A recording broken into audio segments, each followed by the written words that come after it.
प्रयोग used to का। इसका प्रयोग पढ़ रहा है यूज्ड टू का। तो जब पास्ट टेंस की आदत, जब पास्ट टेंस में आदत का बोध हो, बोध होना का मतलब होता है जानकारी होना, बोध होने का मतलब जानकारी। जब हमको किसी सेंटेंस को पढ़ने से बीते हुए समय का आदत पता चलता हो तो हम समझ जाएंगे कि ये पास्ट इंडेफिनिट टेंस का ही दूसरा रूप है, लेकिन ये हैबिचुअल एक्शन बता रहा है। क्या बता रहा है?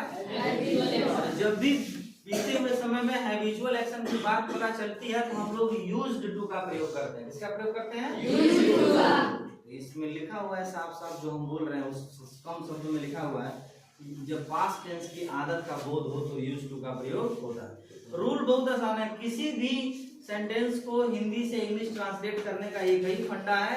सबसे पहले हमको सब्जेक्ट लगाना है, उसके बाद हमको हेल्पिंग वर्ब लगाना है। कौन सा वर्ब?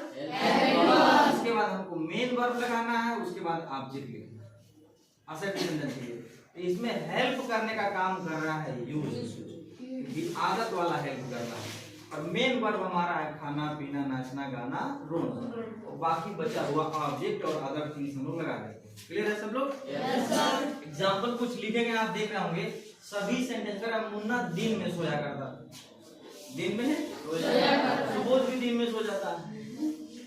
सेंटेंस हम लिख सकते थे कि सुबोध क्लास में सोया करता था, नहीं सोता पिछले साल, गर्मी आ गई फिर सोएगा, अभी भी सोता है। तो मुन्ना दिन में सोया करता था। कौन सोया करता था? मुन्ना। तो मुन्ना की आदत है, ठीक, दिन में भी 1-2 घंटा सोएगा जरूर। तो कौन सोता था? मुन्ना। सबसे पहले हम लोग क्या लिखेंगे? मुन्ना। अब इसके बाद कुछ सोचना नहीं है, क्या लगाना है? Used to. सबके साथ कोई भेदभाव नहीं, कौन एक वचन है, कौन बहुवचन है, कौन आई है, कौन ही है, कौन सी है, कोई मतलब नहीं है। सबके साथ हम लोग क्या लगा देंगे? Used to. उसके बाद है वर्ब, कौन सा काम है? सोया करता है, यानी सोने का मीनिंग क्या होता है? Sleep. Used to sleep, used to sleep. और इन, और दिन में, जो दिन का डे मींस दिन होता है, डे मींस दिन। तो हम लोग यहाँ डे टाइम लिखेंगे। क्या लिखेंगे? यानी कि दिन के समय में, क्योंकि कह कि राधा बांसुरी चुराया करती थी। हम लोग कहानी पढ़ते हैं, फिल्मों में देखते हैं, राधा कृष्ण के बीच में जो चीजें हैं उसके अनुसार क्या है? प्रायः राधा बांसुरी चुराया करती थी। कौन चुराया करता था?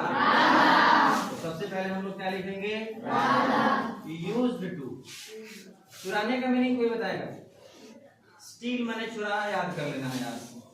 स्टील मीन्स क्या होता है? चुराना। अगर बगल का कलम पेंसिल भी चुराते हैं तो मीनिंग जरूर जानिए चुराने का। स्टील मीन्स क्या होता है? STEAL। यूज्ड टू स्टील क्या है? बांसुरी। बांसुरी का मीनिंग कोई बताएगा?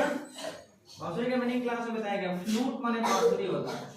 मेला बाजार जाते हैं, दिखाता है बांसुरी, दिखाता है। मीनिंग भी जानना चाहिए हमको। अपने आसपास होने वाली चीज का, जो सामान्य चीज है उसका मीनिंग हमको जानना चाहिए। घड़ी पहन रहे हैं, घड़ी का मीनिंग जानिए। टीचर पढ़ा रहा है, टीचर का स्पेलिंग जानिए। आप स्टूडेंट हैं, स्टूडेंट का मीनिंग जानिए। स्कूल में पढ़ते हैं, स्कूल का मीनिंग जानिए। घर आपके पास है तो घर का मीनिंग जानिए, हाउस माने घर, होम माने घर। समझ रहे हैं? सामान्य चीजों का स्पेलिंग जानना चाहिए। तो फ्रूट बीस होता है बांसुरी। फ्रूट बीस क्या होता है? बांसुरी।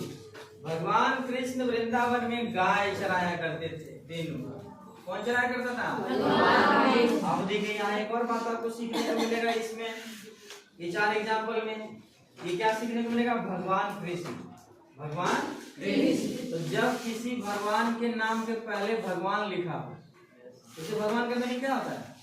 God. You know well, God means होता है भगवान। लेकिन जब सिर्फ भगवान कहीं लिखा होगा तो हम लोग गॉड लगाते हैं। क्या लगाते हैं? लेकिन जब भगवान के साथ मेंशन करते हैं कि भगवान राम, भगवान कृष्ण, भगवान शंकर, हमको लॉर्ड लगाना है। LORD, Lord Krishna. क्या लगाना पड़ेगा? लॉर्ड कृष्णा। उसके बाद क्या लगाना है? चराने का मीनिंग होता है ग्रेज। ग्रेज मीन्स चराना। तो भगवान कृष्ण माने lord Krishna used to graze cows. Cows एक गाय लेके थोड़ी जाते थे, आप देखे होंगे सैकड़ों गाय लेके जाते थे। इसलिए हम लोग अंडरस्टूड है, समझ गए कि गाय नहीं है, वहाँ ढेर सारी गायों की बात हो रही है। तो used to raise cow Vrindavan का हो गया एम, और वृंदावन की जगह का नाम है, इसलिए वृंदावन टू वृंदावन। अध्यापक हमें व्याकरण पढ़ाया करते थे। व्याकरण मींस ग्रामर। कौन पढ़ाया करता था? अध्यापक का मीनिंग क्या होगा? द टीचर लगाना पड़ेगा। The teacher used to, the teacher used to. और पढ़ाने का मीनिंग टीच, पढ़ाने का मीनिंग टीच हो गया। और क्या पढ़ाया करते थे? व्याकरण। एक बात और भी है यहाँ, हमें आए, जब हमें आए, तुम्हें आए, उसे आए, हमें, तुम्हें, उसे, उसको, इस तरह का है तो हम लोग प्रोनाउन का ऑब्जेक्टिव केस यूज करते हैं। प्रोनाउन का ऑब्जेक्टिव, तो वैसे तो हमें का मीनिंग यहाँ हमको अस लगाना है। क्या लगाना होगा? अस। और व्याकरण है तो व्याकरण का मीनिंग क्या होगा? GRAMMA। ऐसे करके हम लोग कोई भी बात रहेगा पास्ट टेंस की आदत, किसी का कोई पुराना आदत हो तो उस आदत वाली बात में हम लोग किसका प्रयोग करेंगे? किसका प्रयोग करेंगे? हो जाएगा। पहले हम लोग भी देखे थे, 2 एग्जाम्पल परसों बताए थे ना, 2 एग्जाम्पल और बता दिए थे। आज हम लोग 4 एग्जाम्पल और देख लेंगे तो क्लियर हो जाएगा।